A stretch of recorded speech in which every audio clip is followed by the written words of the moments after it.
गेलो, स्नान करून आलो आणि ही अहिल्या काय झालं हिला?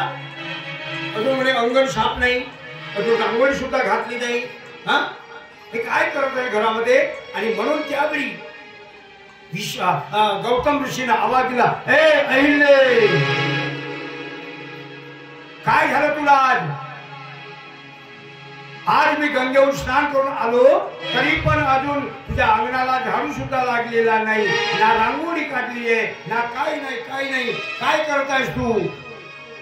गौतम ऋषी हे आपल्या झोपडीच्या बाहेरून आवाज देतात. आतमध्ये हा इंद्र आणि अहिल्या हे दोघे जण भांडत आहेत. ती म्हणाली नाही, पण आवाज ऐकता बरोबर अहिल्या म्हणाली, हा आवाज गौतमांचा, आणि हा कोणता गौतम आलेला आहे माझ्याजवळ?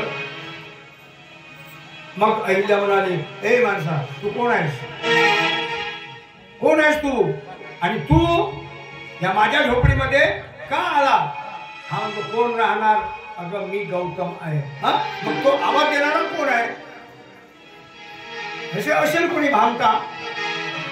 अहिल्या म्हणाली, आता तो भामटा की तू भामटा याचा निकाल आत्ताच्या आत्ताच मी लावणार. कारण अहिल्या सती आहे ना, अहिल्या पतिव्रता आहे ना, आणि म्हणून महाराज म्हणतात. तर अहिल्या म्हणाली, आता निकाल लावतो मी इथं. सांगा, खरा जर ऋषी गौतम ऋषी जर तू असशील तर ठीक, अन्य या माझ्या शापाला बळी पडशील. असं ऐकता बरोबर आता ती अहिल्या त्याला शाप देणार. एवढ्यामध्ये त्या इंद्रदेवानं आपलं खरं रूप प्रगट केलं.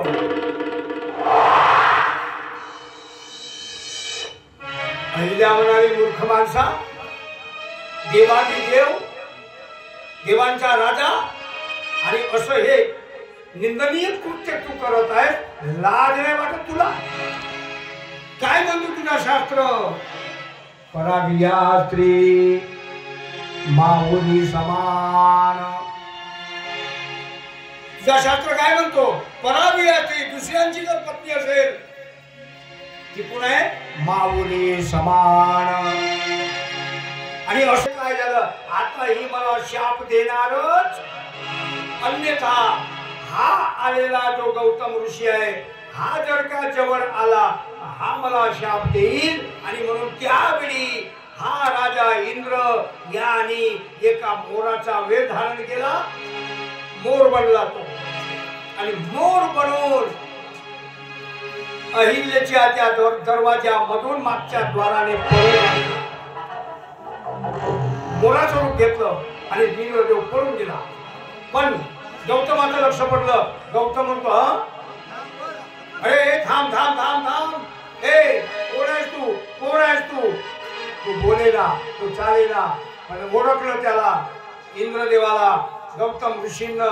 आणि गौतम ऋषीनं शाप दिला त्याला. एखाद्या व्यक्तीची पत्नी जर एकांतामध्ये जर असेल आणि असा लपून छपून जर जाऊन त्यांच्या घरामध्ये जाऊन जर का तू असं वाईट कृत्य करण्याचा जर प्रयत्न करत असेल तर माझा त्याला शाप आहे. हे इंद्रा, तुझ्या अंगावरती छिद्रे पडतील.